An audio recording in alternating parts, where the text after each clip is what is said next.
Blunt बोलूं, आग लग जाएगी। बिल्कुल लगने दीजिए। कोई नहीं चाहता है कि यहाँ पंडित आए। कश्मीरी मुसलमान भी नहीं नहीं, चाहते? कोई नहीं चाहता। क्यों नहीं चाहते? कोई नहीं चाहते, क्योंकि क्यों? खुद पंडित लोग नहीं चाहते यहाँ आने। अगर पुलिस चाहिए इसको, और कुछ नहीं चाहिए इसको, डंडा चाहिए। आप समझ क्यों नहीं रहे? डंडा किस लिए चाहिए होगा उमर साहब? देखिए भाई साहब, डंडा है, खाट बाट रहेगी, एसपी एसएचओ सिर्फ सलामे मारेंगे, उमर साहब के जूते उठाएंगे, ठाक ठीक। यही आपके पास कन्विंसिंग पावर नहीं है तो आप ना लो ना। आप क्यों बैठे हो वहां? क्यों बैठे हो वहां? See, he wanted to be the first man of the state. He became. आगा सईद रूहुल्लाह मेहदी के स्टांस और चीफ मिनिस्टर के हिसाब में क्या फर्क है? ये फिक्स मैच है। डू यू थिंक ये फिक्स? हाँ, 100%। कैसे? 100%। आगा सईद रूहुल्लाह मेहदी नेशनल कॉन्फ्रेंस की वजह से एमपी बना। मिनिस्ट्री नहीं है इसके पास, बाकी तो इन्हीं के पास। अगर इसके पास हुकूमत नहीं होती तो ये आज बजट के लिए डिस्कशन क्यों कर रहा है? बताइए। उन्होंने सबको शॉल डाले। दिल्ली के साथ मजबूत रिश्ते बनाने होंगे तब डेवलपमेंट होगी। तो हम क्या कह रहे थे? हम कह रहे थे यहाँ दिल्ली बनाएंगे। जम्मू कश्मीर के लोग बेवकूफ बनना चाहते हैं, पॉलिटिशियंस नहीं बना रहे। आप खुद बेवकूफ बनना चाहते हो। आपको पता है सबका माजी। इस वक्त हमारे साथ बातचीत करने के लिए मौजूद हैं पीपुल्स कॉन्फ्रेंस के सीनियर रहनुमा इमरान रजा अंसारी जी। काफ़ी मुद्दत बाद इनसे बातचीत हो रही है। नई सरकार जब से जम्मू कश्मीर में बनी है उसके बाद पहली दफ़ा जो है हम इनसे बातचीत होगी। बहुत शुक्रिया सर वक्त देने के लिए। सरकार बन चुकी है और मामला बहुत ज़्यादा गर्म है, 100 दिन से ज़ायद वक्त हो चुका है। सो कैसे देखते हैं निज़ाम को? तब्दीलियाँ क्या लग रही हैं? तब्दीली सिर्फ यही लग रही है कि नेशनल कॉन्फ्रेंस हुकूमत में है। पहले गवर्नर साहब की हुकूमत थी, इस वक्त नेशनल कॉन्फ्रेंस की हुकूमत है। बट नेशनल कॉन्फ्रेंस ये क्लेम कर रही है कि गवर्नर साहब की ज़्यादा चलती है, उनकी कम चलती है। वो तो उनको पहले ही पता था कि ये यूटी की गवर्नमेंट बनने वाली है और यूटी में उनका क्या रोल होगा और गवर्नर साहब का क्या रोल होगा। चलना या न चलने की बात नहीं है। आप देख लीजिए, इन्हीं के अलाए एक वक्त ये उनके साथ बड़े दोस्ती में थे वो केजरीवाल साहब। केजरीवाल साहब ने एज ए यूटी काम नहीं किया। आप बताइए मुझे। बिल्कुल। उनको जो प्रेशर था दिल्ली में बैठकर डिफरेंट पार्टीज से, उसके बावजूद उन्होंने काम किया। उमर साहब के पास हुकूमत है। उमर साहब के पास सिर्फ नाकिस एक चीज़ है, वो होगी पुलिस। उसमें उनका चलता नहीं, क्योंकि ये हमेशा जब यूटी बनती है उसमें home is always kept with the centre. उसके अलावा आप बताइए, इसके पास तो सारी मिनिस्ट्रीज हैं। Doesn't he have every ministry? ये काम नहीं कर सकता। चलिए होम अब मान ली तो हमने साइड में, होम मिनिस्ट्री नहीं है इसके पास, बाकी तो इन्हीं के पास। अगर इसके पास हुकूमत नहीं होती तो ये आज बजट के लिए डिस्कशन क्यों कर रहा है? बताइए ना। तो क्या करना चाहिए था आपके हिसाब से? नहीं, कुछ नहीं करना चाहिए था। जो लोगों ने जो पौधा बोया है, अब उस पौधे का जो ये है, चाहे वो फल दे दे या वो बैरन निकले या मतलब कुछ नहीं दे दे, अब लोगों को सोचना है। हमने पहले से ही लोगों को आगाह किया था। हमने उनको कहा था कि आपसे झूठ बोल रहे हैं। देखिए, उमर साहब का स्टाइल ये है, इनको पता है ये कितना काम कर सकते हैं, इसलिए काम नहीं कर रहे हैं ताकि ये लोगों के सामने अपने आप को विक्टिम कार्ड विक्टिम कहें। देखो देखो मेरा चल नहीं रहा है। उमर साहब ठीक है, हम आपको पुलिस की बात नहीं कर रहे, बाकी तो है, सब कुछ तो आप ही के पास है। अब बताइए, इनके पास क्या नहीं? हेल्थ इनके पास, पानी इनके पास, इल्ला होम, सब कुछ इनके पास। क्या कर रहे हैं? अगर कोई और सरकार बनती नेशनल कॉन्फ्रेंस के अलावा तो वो क्या कर सकते थे? देखिए, सबको पता है कि इसमें यूटी में कैसा आपका कितना हद इख्तियार है। क्यों नहीं कर सकते थे? इन्होंने कहा जी 1 लाख लोगों को हम लगाएंगे पहले तीन महीनों में। परसों एक इंटरव्यू आया, उसमें कह रहे हैं कि मैंने कहा जी स्टेट बनने के बाद, हम जब इलेक्शन लड़ रहे थे हमें कहा कि ये जी बीजेपी की बी टीम। परसों एक बयान किसी ने अपलोड किया है एक्स पर, जिसमें उमर साहब कह रहे हैं कि मुझे पता ही नहीं है बीजेपी वाले कितने बेवकूफ़ हैं, उनको मैं चीफ मिनिस्टर बनाना चाहता था मुफ्ती साहब के वक्त, उन्होंने मेरा माना नहीं। उमर साहब चीफ मिनिस्टर अभी बने थे, अभी कुछ अरसा ही हुआ था, वो नहीं गए शॉल डाले सबको। दिल्ली में उन्होंने सबको शॉल कहते हैं, डाले। दिल्ली के साथ मजबूत रिश्ते बनाने होंगे तब डेवलपमेंट होगी। तो हम क्या कह रहे थे? हम कह रहे थे यहाँ दिल्ली बनाएंगे। हम्म, जब हम कहते थे डेवलपमेंट की बात कर रहे थे, हम लोगों की सहूलियतों की बात कर रहे थे, हम क्या कह रहे थे? हम कह रहे थे कि और इसी के साथ हम भी तो कह रहे थे कि दिल्ली के साथ ठीक चलिए, दिल्ली के साथ वर्केबल रिलेशनशिप रख लीजिए। और इनकी वर्केबल रिलेशनशिप है, लेकिन ये विक्टिम कार्ड जा रहे हैं। इसको पुलिस चाहिए, इसको और कुछ नहीं चाहिए, इसको डंडा चाहिए। आप समझ क्यों नहीं रहे? डंडा किस लिए चाहिए होगा उमर साहब? देखिए भाई साहब, डंडा है, ठाट बाट रहेगी, एसपी एसएचओ सिर्फ सलामे मारेंगे, उमर साहब के जूते उठाएंगे, ठाक ठीक, यही तो कमी है इसको। वरना क्या है? आप मुझे बताइए क्या कमी है? Tell me, apart from home क्या किस चीज़ की कमी है? डिपार्टमेंट्स इसके पास नहीं है। कौन सी तब्दीलियां लानी चाहिए थी आपके हिसाब से? अगर कुछ महकमे इनके पास हैं, हाँ। तब्दीली बड़ी क्या लानी थी? कुछ महकमे बहुत जहाँ पे सारी इनका इख्तियार है। सर बहुत सारी चीज़ें हैं, क्यों नहीं इख्तियार, क्यों नहीं? देखिए हेल्थ सेक्टर में ये बहुत बिल्कुल। सारी चीज़ें कर सकते हैं, एजुकेशन सेक्टर में कर सकते हैं, ये जैसे ये नौकरियों की बात करें, नौकरियां भी मिल सकती हैं, क्यों नहीं मिल सकती? सब कुछ है हमारे पास, क्या नहीं है? आप बताइए। Apart from home everything is with him. कर क्यों नहीं रहा? कर क्यों नहीं रहा? आप वेटिंग फॉर बताइए। Statehood. So, but government of India has said we'll give it at appropriate time, and it's ambiguous term when So they do say you some. think ये appropriate time नहीं है स्टेटहुड के लिए? I don't know. He is the one who is talking to them. देखिए, अगर आपके पास convincing power नहीं है तो आप ना लो ना। आप क्यों बैठे हो वहां? क्यों बैठे हो वहां? See, he wanted to be the first man of the state. He became. इनको और क्या चाहिए? इन्होंने कब सोचा है कि लोगों को सहूलियत मिलनी चाहिए? टाडा, पीएसए, ये तो इन्होंने लाया। आगा सईदुल्लाह मेहदी के स्टांस और चीफ मिनिस्टर के हिसाब में क्या फर्क है? ये फिक्स मैच है। डू यू थिंक ये फिक्स? हाँ, 100%। कैसे? 100%। आगा सईदुल्लाह मेहदी नेशनल कॉन्फ्रेंस की वजह से एमपी बने हैं। It was the NC cadre which voted for Agharullah. Let's be very frank. एक हार्ड स्टैंस रख रहा है, एक सॉफ्ट स्टैंस रख रहा है। ये तो दे वांट टू बी, क्या कहते हैं, चित भी मेरी पट भी मेरी। फायदा क्या हो सकता है इसका, किसका? अलग अलग स्टांस रखने से? दिल्ली को इससे फायदा मिल रहा है ना, दिल्ली को इससे फायदा मिल रहा है ना, क्योंकि लोगों की बात दिल्ली पर तो असली बात पहुंच ही नहीं रही है। कंफ्यूजन हो रहा है दिल्ली में।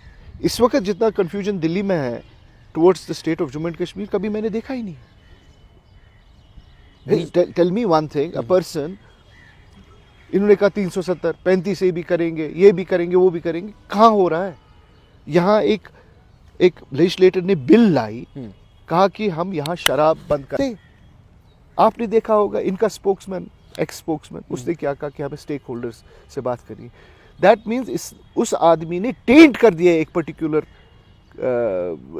पर्टिकुलर सेक्शन को कि हमें पहले इनसे बात करनी, कि इनको इसमें लगता है कि करना नहीं चाहिए या नहीं करना चाहिए। इनमें कंफ्यूजन है। बाकी आपको मैं एक बार बता दूंगा, आपके चीफ मिनिस्टर साहब बल्ले बल्ले, he is doing very well for himself. आपके एमपी साहब, he is also doing very well. वो भी दिल्ली में घूम रहे हैं, he is getting a good stage, he is going everywhere. But he is telling कि I am always stand for article 370. So he is standing, but will one member get me in 370? They are in coalition with Congress. Did they stand up for us? They were in coalition with Kejriwal. क्या नाम है उनका? क्या है वो? आम आदमी party, AAP. Did they stand with us on this? क्या बात करते हैं सर? यहाँ हर एक अपनी सेल्फ इमेज के लिए लगा है। बेवकूफ बनाया जा रहा है फिर से जम्मू कश्मीर के लोगों को। नहीं, जम्मू कश्मीर के लोग बेवकूफ बनना चाहते हैं, पॉलिटिशियंस नहीं बना रहे। आप खुद बेवकूफ बनना चाहते हो।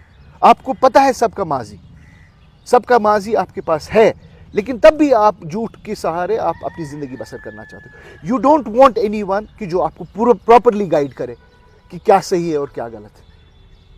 देखिए, पॉलिटिक्स में कंफर्टेबिलिटी की बहुत बड़ी बात होती है। कौन किसके साथ कितना कंफर्टेबल है। अगर आपने देखा होगा, बहुत सारे बड़े बड़े मुल्कों में भी डिसीजंस ये होते हैं कि I like this man, for him I will do this thing for his country. May be जिस हिसाब से उमर साहब जब यहाँ बयानात देते थे हमें तो पूरी तरह से बावर हो गया था कि बीजेपी शैतान है और शैतान के आपने देखा होगा how he was speaking about BJP. आज वही उमर साहब is going with shawls trying to show them that how much he loves them. देखिए मुझे वाकई कोई प्रॉब्लम नहीं है, अच्छी बात है उमर साहब गए, प्राइम मिनिस्टर साहब को शॉल दिया क्योंकि वो देश के प्रधानमंत्री है, होम मिनिस्टर को शॉल दिया, ठीक है, क्योंकि उनके साथ काम कर रहे, डिफेंस मिनिस्टर साहब को दिया। अरे ये तो वैसे लोगों के पास गए जो कि मुसलमानों के मुर्दों को निकालना चाहते हैं। कौन? निशिकांत दुबे। उसकी अटरेंसेस देख लीजिए पार्लियामेंट में। Tell me what is he is an ideologue, he is an RSS guy जिसकी जबरदस्त मतलब पीआर है अपने मेंबर्स के साथ। He went to give a shawl to him. What does that prove? आप देखिए कश्मीरी लोगों को सब कुछ पता है, लेकिन कश्मीरी को अच्छा लगता है कि उसके साथ कोई झूठ। हाँ यस, ऑपोजिशन सही से खेल रही है जी, ऑपोजिशन लीडर है सही से। कौन सी अपोजिशन है यहाँ? पीडीपी है, हम 5 सजाद साहब भी हैं, 5 लोग हैं। हम जितना हमसे हो पा रहे हैं हम करेंगे। बीजेपी के साथ इनकी सेटिंग है, बीजेपी वाले इनको गाली देते हैं, उनको गाली देते हैं, उनकी गाली से ये आगे चल रहे हो, ये उसकी गाली से वो आगे चल रहे हैं। ये सीधी बात है भाई साहब, आप इसमें आप ये कोई रॉकेट बनाना नहीं है। एक बीजेपी के लीडर का बयान आया है, कहा है कि जम्मू कश्मीर के खासकर कश्मीर के लोग कश्मीरी पंडित्स को अभी एक्सेप्ट नहीं कर रहे हैं और जब एक्सेप्ट करेंगे, ब्लंट बोलूं, आग लग जाएगी। बिल्कुल लगने दीजिए। कोई नहीं चाहता है कि यहाँ पंडित आए। कश्मीरी मुसलमान भी नहीं नहीं, चाहते। कोई नहीं चाहता। क्यों नहीं चाह सकते? कोई नहीं चाहता है, क्योंकि क्यों? खुद पंडित लोग नहीं चाहते यहाँ आना। अगर वो आना चाहें तो बिस्मिल्लाह, उनकी जमीनें हैं, उनकी जायदाद है, उनका हक है, लेकिन वो भी नहीं आना चाहते। रीजन क्या है? रीजन ये है कि देखिए जो गरीब है, जो पंडित गरीब है, वो दब चुका है, उसके पास जबान नहीं है, वो झुग्गियों में रह रहा है, वो झोपड़ियों में रह रहा है। और जो उनके खून का सौदा कर रहे हैं, जो उनकी आवाज़ का सौदा कर रहे हैं, वो बड़े बड़े बंगलों में बैठे हुए हैं, उनके साथ मुरातें मिल रही हैं, उनको हिंदुस्तान की तरफ से तहफ़्फ़ुज़ मिल रहा है, उनको हर एक एजेंसी की तरफ से उनको कुछ न कुछ मिल रहा है। ये बातें हैं सिर्फ।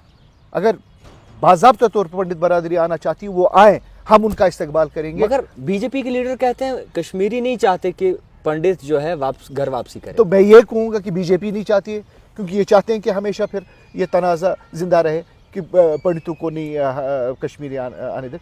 भाई कैसे नहीं आने दे सकते हैं? वो यहाँ के हकदार हैं, उनकी मिल्कियत है यहाँ, उनकी अपनी ज़मीनें हैं यहाँ।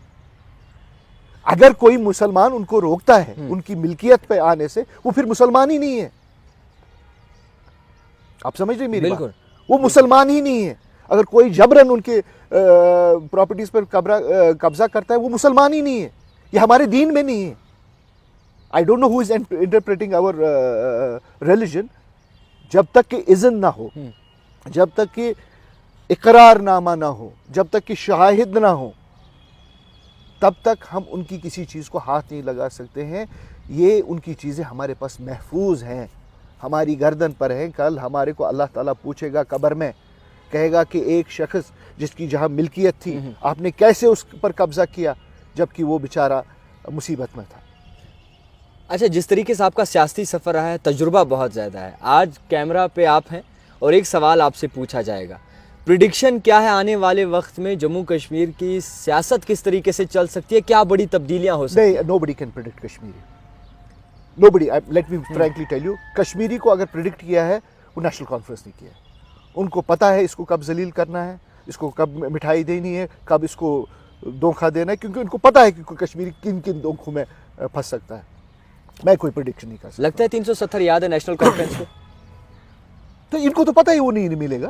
दे know it is not going to happen. But आप चाहते हैं आए?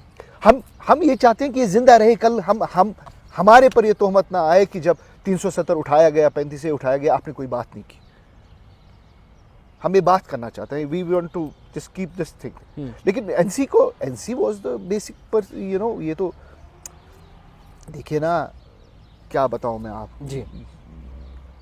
जो आप देख रहे हैं मंजर आम में, हकीकत नहीं, हकीकत कुछ और है। सब दिखावा है। ये सब दिखावा है। लास्ट इंटरव्यू में आपने बोला था कि कई सारे पर्दे उठेंगे, कई सारी किताबें खोलेंगे आप।